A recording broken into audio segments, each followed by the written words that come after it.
All right, we're going to talk about the scientific method. It's basically just an approach used to answer a question or to study a situation in science.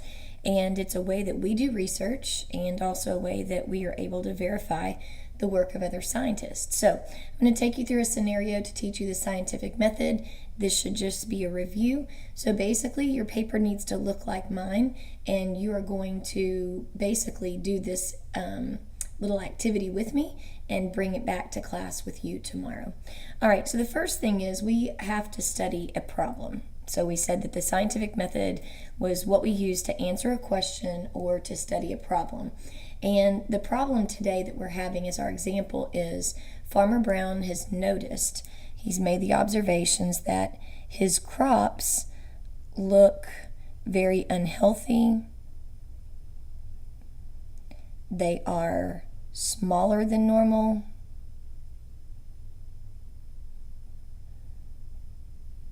And so therefore his production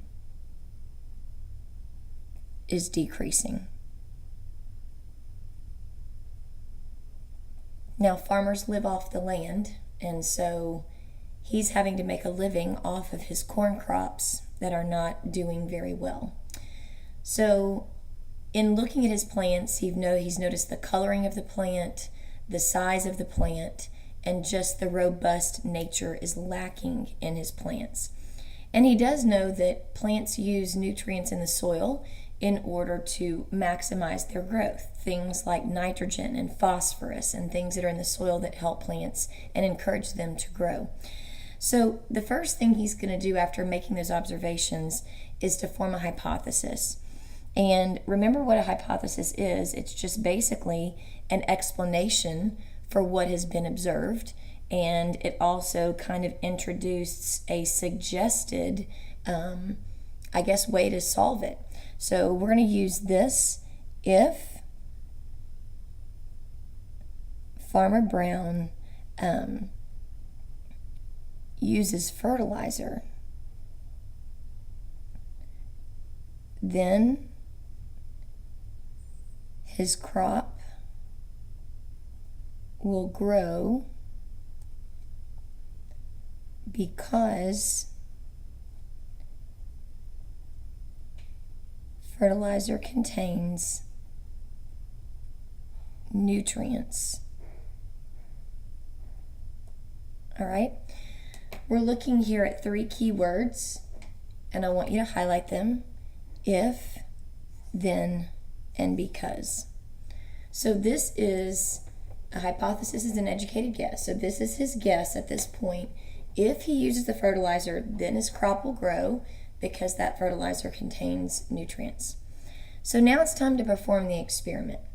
Now Farmer Brown has chosen not to do it in his acreage. He's decided to do it in these 10-gallon buckets because he wants to first just see if the fertilizer is going to have an impact before he wastes his land and fertilizer on a large amount of space. So he's got these 5 10-gallon buckets laid out, and he's going to have to equip them with the things that plants need to grow. So the first thing I want to notice here is that all of them are identical in size. So that means that we need to leave the size of the bucket constant. So that's going to be one of our new terms, a constant, because we don't want the bucket to create an unfair advantage. If I have a larger bucket, the roots can spread out and get more nutrients, whereas a smaller bucket, it would, restrict that. So that's going to be called a constant. Things in the experiment that must be the same. It's kind of like in sports. You want a level playing field. So in this experiment, we want to make sure that every bucket has the same advantage. All right, so then what he's going to do is he's going to put into the buckets the things that he needs to check for plant growth. So the first thing we're going to do is we're going to fill them with soil. Now, as I fill these buckets with soil, notice also that I'm giving them the same amount of soil. So far, the bucket size is a constant, and the amount of soil is a constant, okay? What else do plants need to grow? Well, plants are going to need sunlight, and they're also going to need water. So we're going to go ahead and make sure that these plants are placed in an area where they offer the same amount of sunlight We don't want to give them an advantage. And we're also going to make sure that they're in an area where they get the same amount of water. So I'm going to put just some little water droplets here. All right, and each of them are exposed to the same amount of sunlight and the same amount of water. So this is going to be, again, two more of our constants: sun exposure and water. Why would sun and water be factors that had to be constant? Think about, what do plants use in the process of photosynthesis? They're going to take in carbon dioxide from the air, they're going to take in water from their environment, and they're going to need sunlight in order to have that chemical conversion in the chloroplast of those ingredients or reactants into the products of glucose and oxygen. So we're needing to make sure the plants have everything they need in order to grow. All right, so now it's time to plant our seeds. So we're going to have our little corn seeds that we're going to plant in here. And in each bucket, I'm going to need to plant the same number of seeds. If I had more seeds in one bucket, then we would expect more plant growth. Okay, so we want to make sure that, again, the seed amount is going to be one of our constants, the number of seeds. Okay, so now it's time to go ahead and talk about the variables that we'll be using. You have an independent variable, the variable that we're going to change. It's the variable being tested. So in this, the variable being tested is going to be our fertilizer. And see, the farmer doesn't know exactly what would be the optimum level of fertilizer used. He has all of these different options. They range anywhere from 2% fertilizer all the way up to 50% fertilizer. So we need to figure out what works best for him, okay? And he's trying to protect the environment. He's trying to go as natural as he can. And so we don't want to overload fertilizer. It's going to cost him a lot of money, and it also may have some repercussions on the environment. So he's going to add fertilizer. Now, I'm going to put in this bucket 2% fertilizer. In the second bucket, I'm going to put 5% fertilizer. In the third one, 8% fertilizer.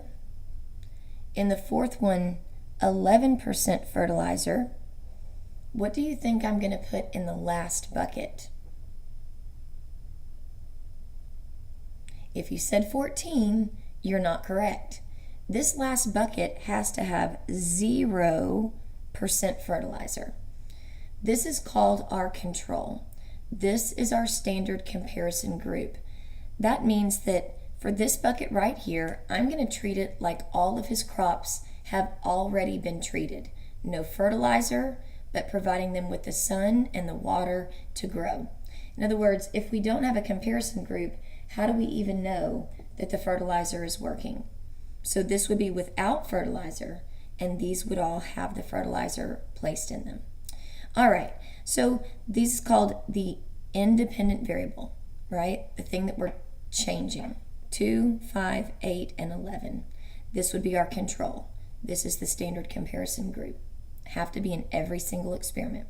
So he runs this experiment, and his corn crops grow. The 2% fertilizer has this much growth. The 5% fertilizer is increased, all right? 8% fertilizer increases. So what the farmer had, what he had predicted that the fertilizer would help them grow, it seems to be holding true.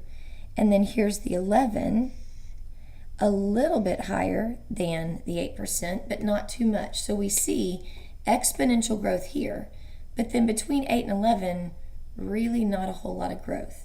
And then for a 0%, we would expect him to have limited growth like he had experienced on his farm. So now we've run the experiment. That's step number 3 in the scientific method, and it's time to arrive at our conclusion. So basically, he's going to take a look at his results, and he's going to come up with his judgment based on the data, okay?